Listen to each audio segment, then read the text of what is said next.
Okay, it's time for a new pickups video. This particular item, I've been, waiting for it for ages in the sense of a price drop. And what I can tell you, what's mysterious to you but not mysterious to me, is that it is of a Blu-ray. And I was scouting around online and I found it pretty cheap. So I ordered it about a week ago and it's just arrived. So without further ado, let's unbox this mysterious item is.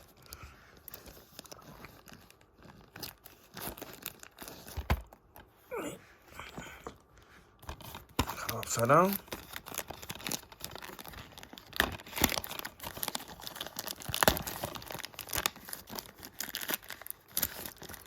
Okay, let's see if we can get this off.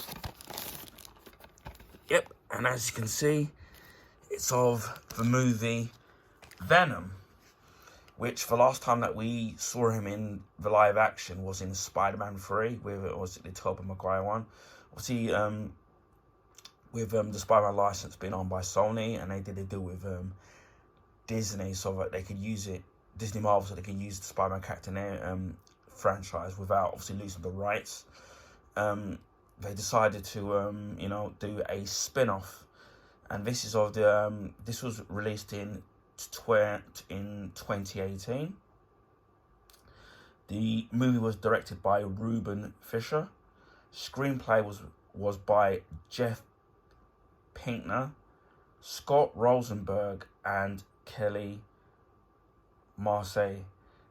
And the story is by Jeff Pinkner and Scott Rosenberg.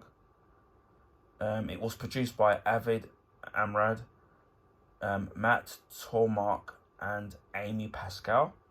The movie stars Tom Hardy, Michelle Williams, Riz Ahmed, Scott Hayes, and Reed Scott. Now, I did see this movie in the cinema. Now, as I said, this came out in 2018. It seems so long ago. Well, nearly 4 years ago. And as I mentioned in other videos, my cinema's closed. The particular franchise is closed, so I've got no cinema near me. The nearest cinemas to me, in the two different opposite directions, are over 4.5 miles away. So I remember seeing this, and I actually pretty enjoyed the movie. But for me, it wasn't without its its faults, which I will point out later on.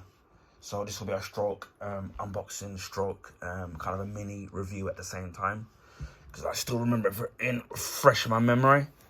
And then you've got the Venom and the Tom Hardy character. And then it says here, let's see here at the back, we can move that Dennis. It says, the evolution story of Marvel's most enigmatic, complex, and badass character. Venom, Eddie Brock, played by Tom Hardy, is a broken man after he loses everything, including his job and his fiancée. Just when his life is at its lowest, he becomes host to an alien symbiote, which results in extraordinary superpowers, transforming him into Venom. Will these powers be enough for this new lethal protector to defeat great evil forces, especially against the far stronger and more weaponized symbiote rival, Riot? And it says here, Blu-ray exclusive, extended post-credit scene and deleted scenes, over an hour of extras, including Venom mold trivia track, the lethal protector in action, the anti-hero, Venom Vision, designing Venom symbiote secrets, and more. And it also includes the Eminem music video and Spider-Man Into the Spider-Verse sneak peek. It said audio is English, Italian 5.1 DTS, HDMA, English audio description track, Czech, Hindi, Hungarian, Polish, Russian, Tamale, Turkish, Ukrainian, 5.1 Dolby Digital, and subtitles English,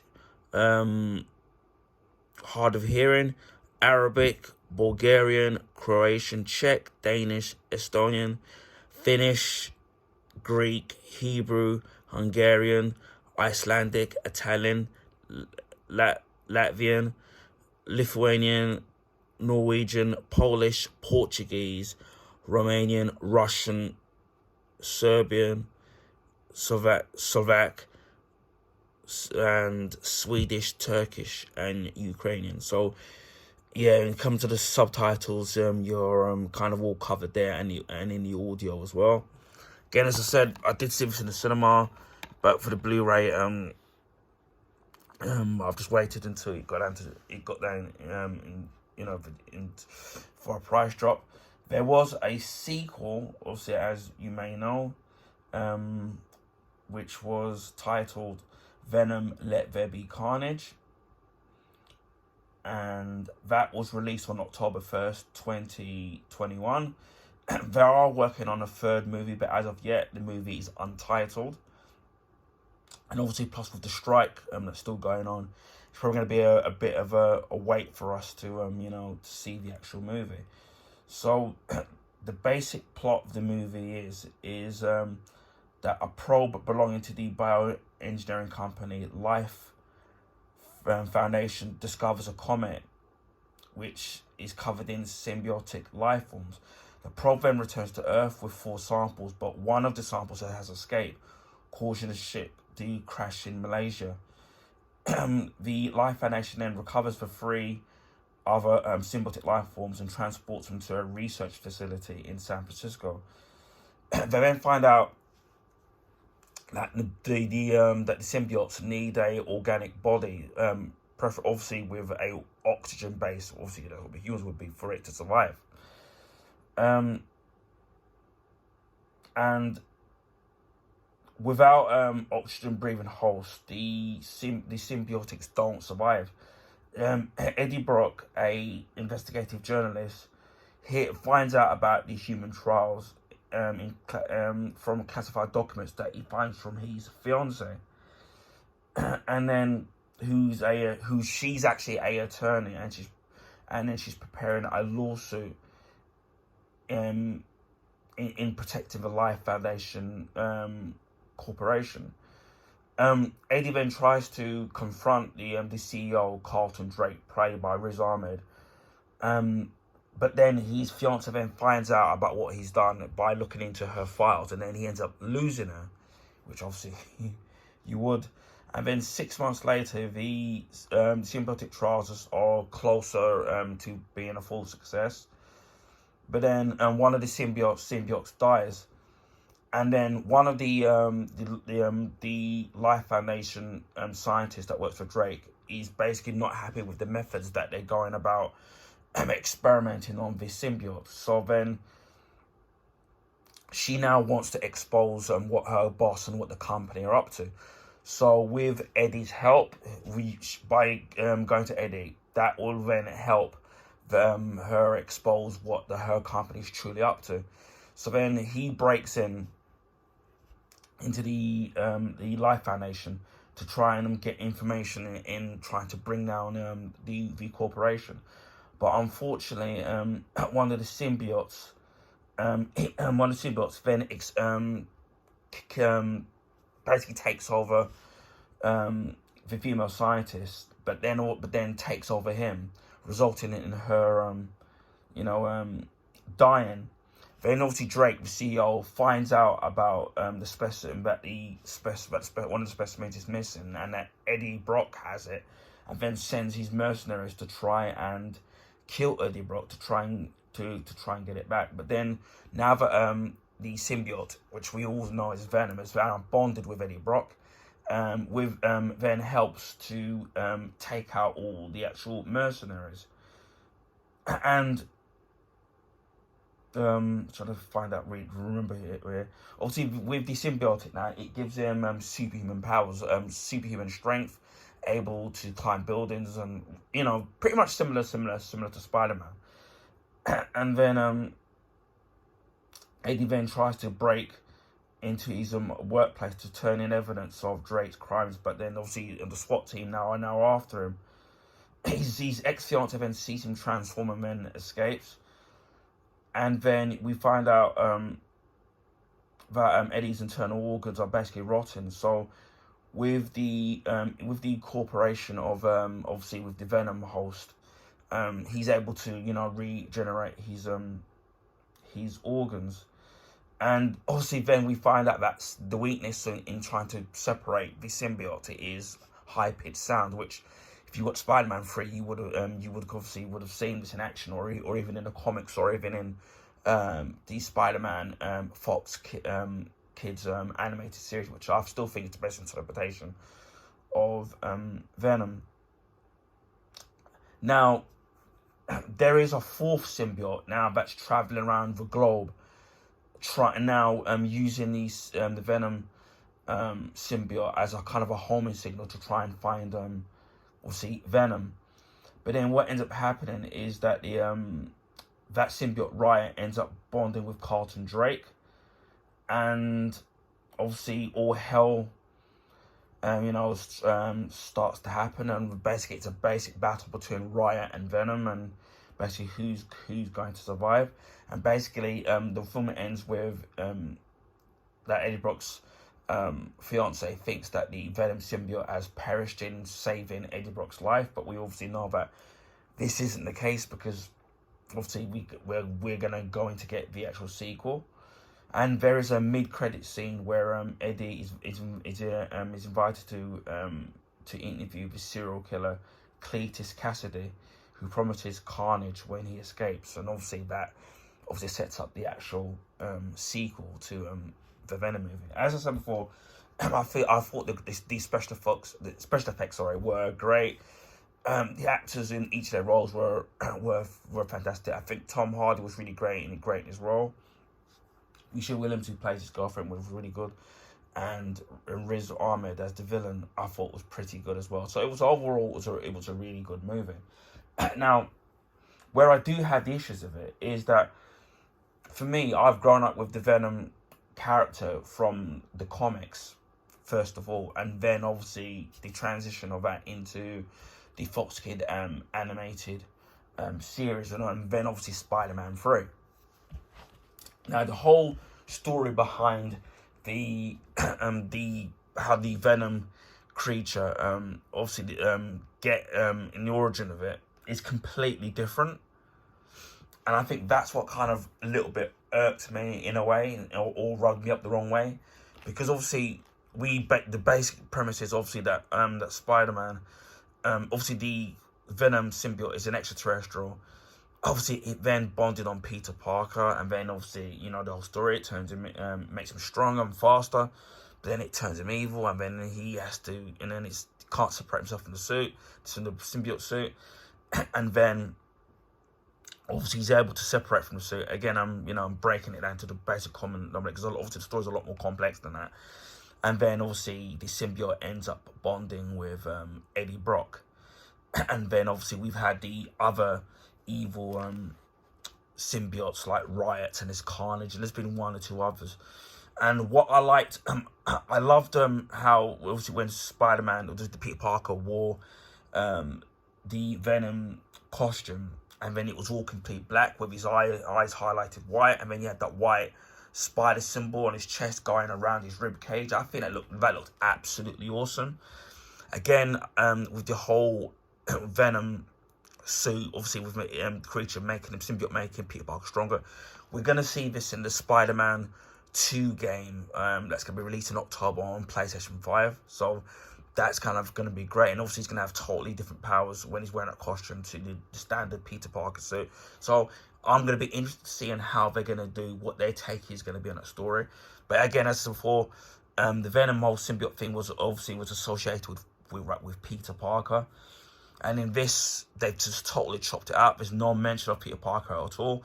And then what I often remembered with the Venom symbiote, obviously, it was the rivalry between Spider-Man and also Venom. And obviously, there's kind of none of this in the actual, in this actual particular movie.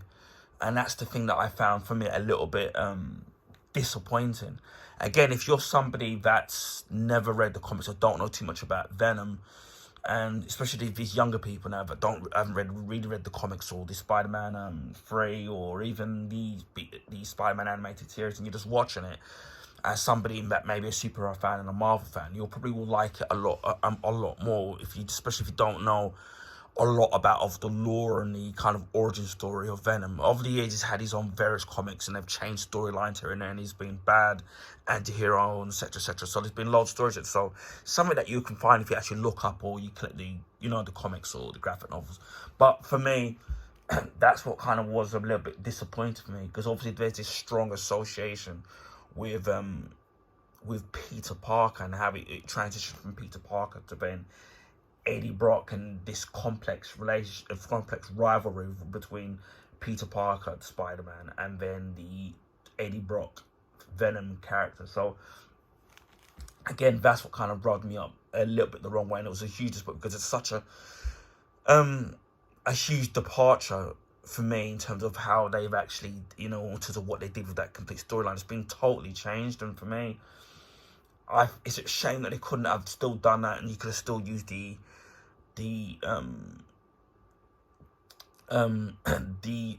Tom Hardy as the Eddie the Brock, because don't get me wrong, his characterization, the way he's portraying him is actually pretty good, and I would have loved to have seen, him, if they'd done that origin story and then seen kind of the rivalry between him and Peter Parker. Obviously, I know that when it comes to transitioning from comic stories to the movies, even to animated series, for example, that you have to make changes because some things don't translate well from comics to live action, or maybe, they're trying to keep a particular rating system, you're trying to keep it PG-12, and you don't want it to be, too gory or too violent, because as we know, Venom eats people. And especially that when I saw the trailers of the actual movie, I did think that it was going to be a little more violent, because obviously we know that Venom does kill and eat people, and I did notice that it seemed that in that emphasis on him doing that seemed a bit toned down, because and I can see why, because he's trying to get an audience, but at the same time you can see, well, for me it felt like it was a little bit nerfed in terms of the violence. I know you don't necessarily have to do violence for something for the sake of violence, but obviously him devouring people, it's no easy kind of a way of of kind of depicting that, but that's what Venom does, and especially with his other symbiotes, Riot and Carnage, they're a lot more kind of a violent symbiote. So yeah, and then again that seemed you could tell that they were just going for a certain rating, and were trying to.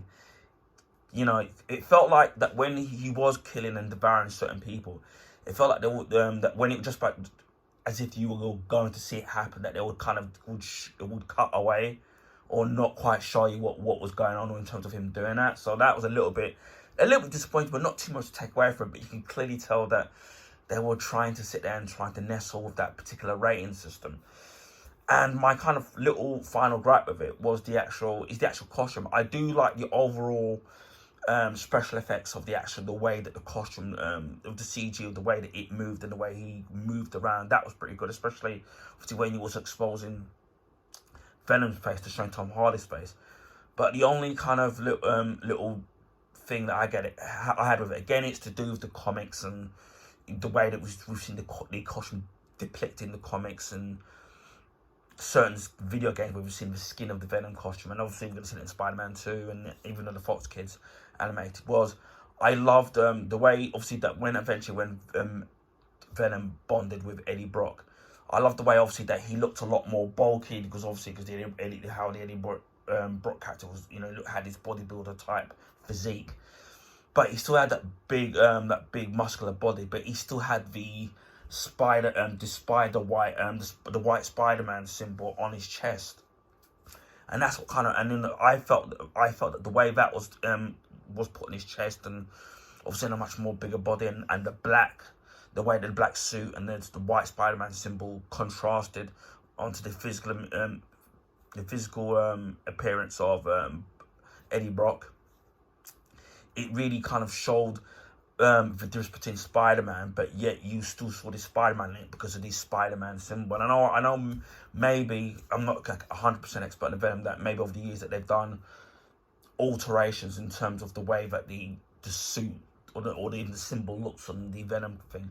That's what that for me, that made it stand out for me, was the white spider symbol on the Venom costume. And again on this, and you don't really, it's not prominent, you don't really kind of see it. It just looks like as if, you know, they got the eyes right for me and the tongue to some degree, but I wish I would have, you know, really wished if you'd got the Spider-Man symbol. But then again, the other hand, how would you kind of explain that when in that universe it seems as if that Spider-Man doesn't exist, so it would be a bit weird having the Spider-Man symbol with no Spider-Man around, because obviously you know, around.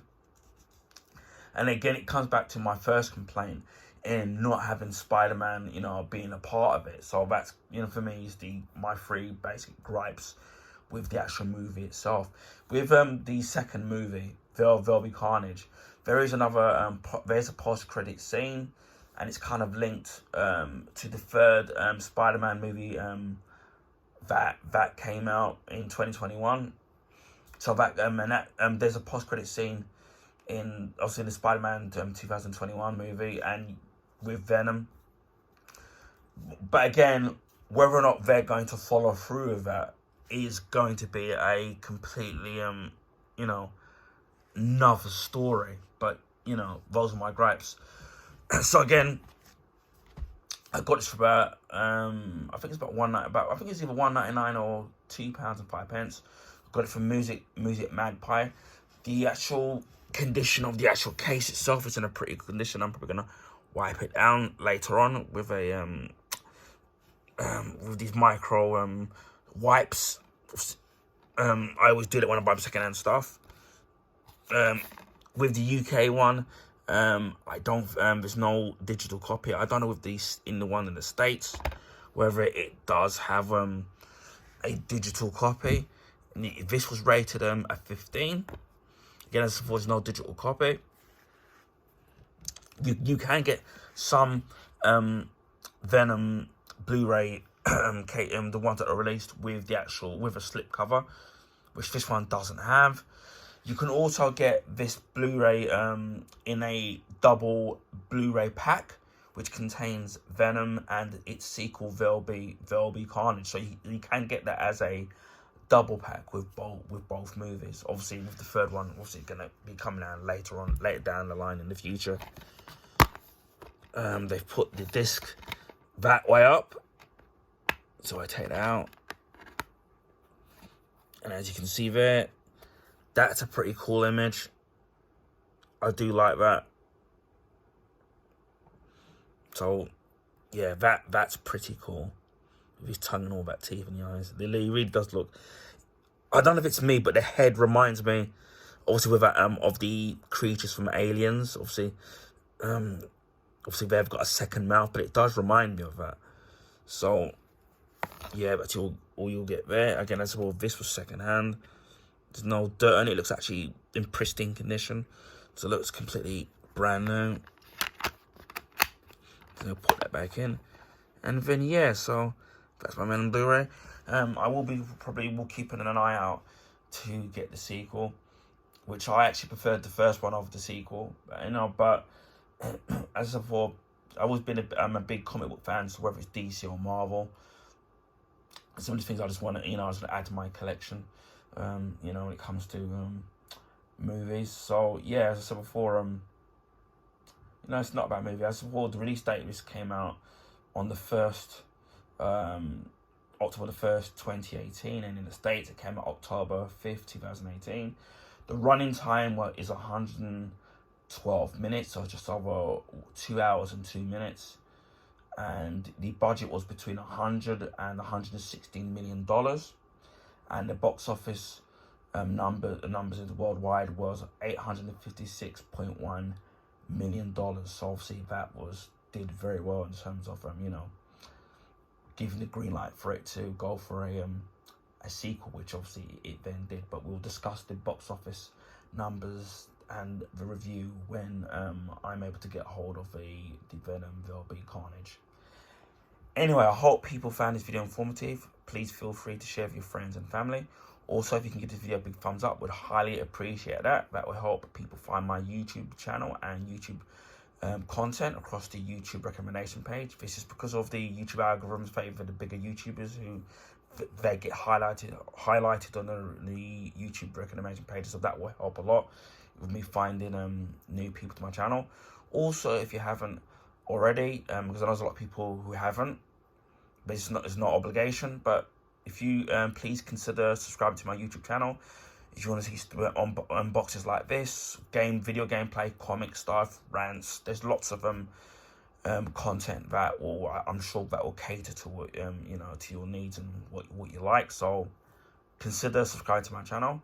And it just leaves me to say, wherever you're in the world, please stay safe, and I'll speak to you again on the next video. Bye for now.